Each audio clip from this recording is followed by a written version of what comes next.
in this video we are going to discuss about drugs acting on asthma.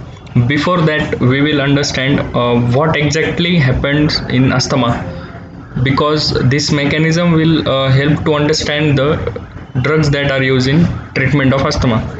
So first of all, this is a mast cell, and these small granules are nothing but leukotrienes. Means these leukotrienes are encapsulated.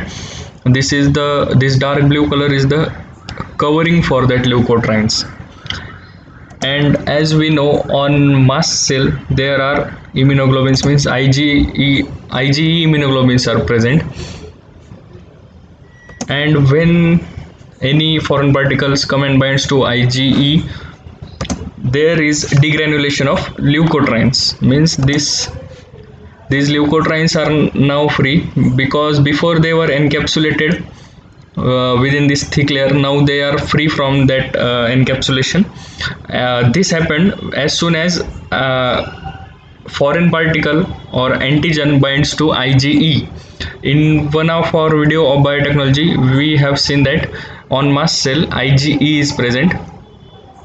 So as soon as this foreign particle binds to IgE, degranulation takes place and leukotrienes are free from mast cell. Now in our body, special receptor for leukotrienes are present, that are LT1 receptor. This binds on LT1 receptor, and these are further responsible for bronchoconstriction.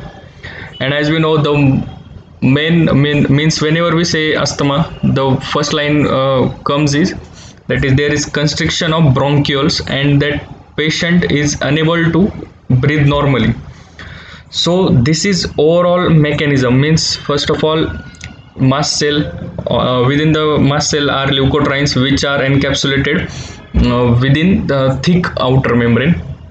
Then on this mast cell IgE antibodies are present, and when foreign particle comes and binds to IgE antibodies, degranulation takes place. Means these leukotrienes are now free from encapsulation, and now these are free from mast cell. So these free leukotrienes bind to leukotriene 1 receptor, and due to this binding, bronchoconstriction takes place. So this mechanism will help to understand the treatment of asthma. So what we can do to treat? First of all, we can avoid the binding of foreign particle on IgE. So we use one monoclonal antibody, omalizumab. This MAB means monoclonal antibody, and ZU means it is from human origin only.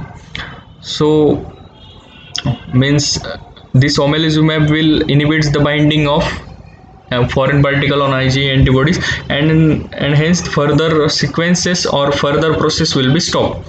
This is one aspect of treatment. Next is we can inhibit the leukotriene formation. For that, steroids and Zilutons are used.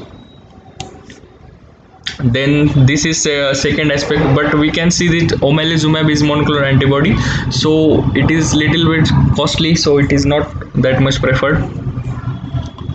The second aspect we have seen, we can inhibit the formation of leukotrienes, because we know ultimately leukotrienes are responsible for bronchoconstriction, that means for asthma. So we can inhibit the formation of leukotriene formation. Then next come mast cell stabilizer, means they inhibits degranulation from mast cells.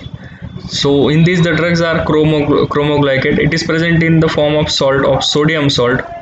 Then next is nidochromyl and Ziluton. One special point about this chromoglycate, it is administered through inhalation only, because it has very low or negligible oral bioavailability. This was the question from GPAT 2021. So third aspect we have seen, we can inhibit the degranulation, means we can inhibit the release of leukotrienes from mast cells. So our third target comes, we can inhibit the binding of leukotrienes on leukotriene 1 receptor. So we use leukotriene receptor antagonist. So there are two drugs, zafirleucast and monteleucast, and there is not big challenge to remember this drug because and their suffix is leucast. So leukotrienes, leucast we can easily remember, not that much big deal. Then our last target come bronchodilators, because we know on bronchials, means we have seen in this in our part of ANS, on bronchodilators mainly beta 2 receptor are present or M3 receptor are present, and PDE inhibitors are also used. Then beta agonist, we know there are two types of beta receptor, mainly three types, but here speaking about beta 1 and beta 2. Beta 1 are present on heart and beta 2 on lungs. So they are so mainly salmeterol, salbutamol, means selective beta 2 agonist are used. Then next comes M3 antagonist, then PDE inhibitors. Especially speaking about this beta 2 agonist, these are used in emergency condition, means like for acute attack of asthma, but they have some disadvantages that it down regulates the beta 2 receptor. So along with beta agonist, steroids are used, generally budesonide. Then next come M3 antagonist. Here M3 antagonist means anticholinergic, specifically acting on M3 antagonist, and the drugs mainly used are ipratropium bromide and tiotropium bromide. But these anticholinergics are mainly used in COPD rather than, means these have less use in asthma. So in acute attack we use beta 2 agonist along with steroids like budesonide. Then for chronic use or just for prophylaxis we use chromoglycate. Sorry, corticosteroids are used for prophylaxis.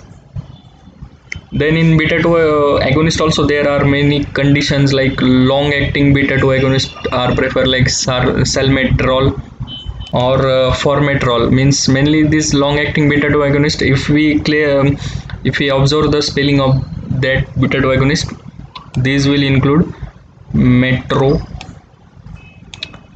in their spelling, so we can easily identify these bronchodilators, means that means beta 2 agonist. And mainly in the PD inhibitors, these include methylxanthine, means caffeine, theophylline, but theophylline has narrow therapeutic index, so therefore they are not preferred. So this was all about asthma, means treatment of asthma. First of all we have seen about the mechanism, how does asthma occurs, means mast cell, on mast cell antibody E are present. Then degranulation takes place as soon as antigen binds to IgE. Then this free leukotrienes bind to LT1 receptor. Then this further causes bronchoconstriction. So there are mainly 5 target for treatment. First, we can inhibit the binding of foreign particle on IgE. That is, for that purpose, monoclonal antibody omalizumab is used. Then, in second condition, we can inhibit the synthesis of leukotrienes. For that purpose, steroids and zilutons are two drugs. Then we can inhibit the degranulation after the binding of foreign particle. For that purpose, mast cell stabilizer are used, like chromoglycate sodium, then nidochromil and ziluton. Then fourth target treatment comes leukotriene receptor antagonist, means to inhibit the binding of leukotrienes on leukotriene 1 receptor. For that, zafirleucast and monteleucast, and this prefix include leucast. Then last treatment, and means generally preferably used, comes bronchodilators, means beta 2 agonist, then M3 antagonist and PD inhibitors. For acute attack of asthma, beta 2 agonists are a drug of choice along with steroids, because steroids increases the sensitivity of beta 2 receptor for beta 2 agonist. Otherwise, for prophylaxis purpose, corticosteroids are used, like budesonide.